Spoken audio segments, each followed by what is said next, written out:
উপস্থিত হয়েছেন ধর্মপ্রাণ মুসলমান সম্প্রদায়ের লোকজন উপস্থিত হয়েছেন। আমার সন্তান তুল্য ছোট ছোট কোমলমতি শিশুরা এখানে উপস্থিত হয়েছেন। বাংলাদেশের স্বাধীনতা সার্বভৌমত্ব রক্ষার প্রতীক,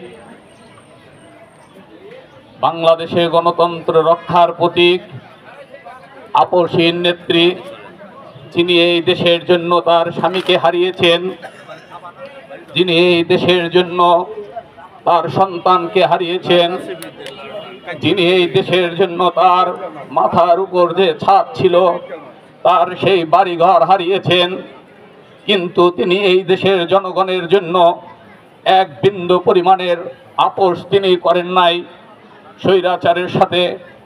আপনারা দেখেছেন 2013 সালে 5ই মে যখন শাপলা চত্বরে নির্মমভাবে হত্যাকাণ্ড ঘটিয়েছিল ফ্যাসিস্ট হাসিনা, সেদিন একটা বলিষ্ঠ কণ্ঠস্বর আপনাদের সাথে একাত্মতা ঘোষণা করে দৃঢ়চিত্তভাবে প্রতিবাদ করেছিলেন। তিনি হচ্ছেন আমাদের মা দেশনেত্রী বেগম খালেদা জিয়া।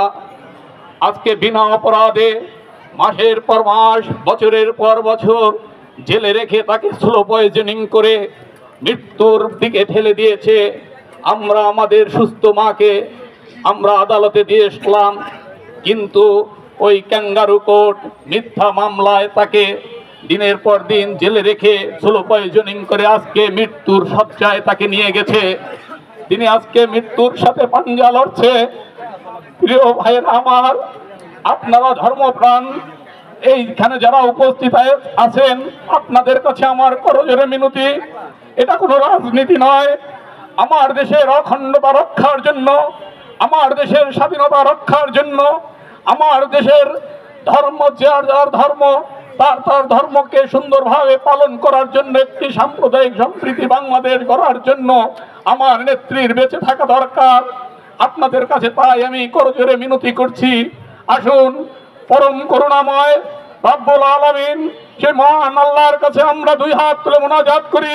হে আল্লাহ, আমাদের নেত্রী আমার মাকে তুমি সুস্থ করে দাও, তুমি এই দেশ সেবা করার সুযোগ করে দাও, আমার মাকে তুমি সুস্থ করে দাও। এই বলে আমি আমার বক্তব্য শেষ করছি। আপনাদের কাছে আবারও আমি দুই হাত তুলে আমি ভাষা হারিয়ে ফেলেছি। আমি আপনাদের কাছে আকুতি করতেছি আমার মায়ের জন্য, আমার নেত্রীর জন্য। আপনারা দুই হাত তুলে দোয়া করবেন যাতে তিনি সুস্থ হয়ে আবার আমার এই দেশকে তিনি পরিচালনা করতে পারে। এই বলে আমি আমার বক্তব্য শেষ করছি। সবাইকে ধন্যবাদ এখানে উপস্থিত হওয়ার জন্য। সবাইকে আমি আমার ব্যক্তিগত পক্ষ থেকে, আমার দলের পক্ষ থেকে আপনাদের প্রতি কৃতজ্ঞতা প্রকাশ করছি। সালাম দিচ্ছি আপনাদেরকে, সশ্রদ্ধ সালাম গ্রহণ করুন আমার। আসসালামু আলাইকুম। সবাই ভালো থাকবেন। বাংলাদেশ জিন্দাবাদ, তারেক রহমান জিন্দাবাদ, শহীদ প্রেসিডেন্ট জিয়াউর রহমান অমর হোক, দেশনেত্রী বেগম খালেদা জিয়া জিন্দাবাদ।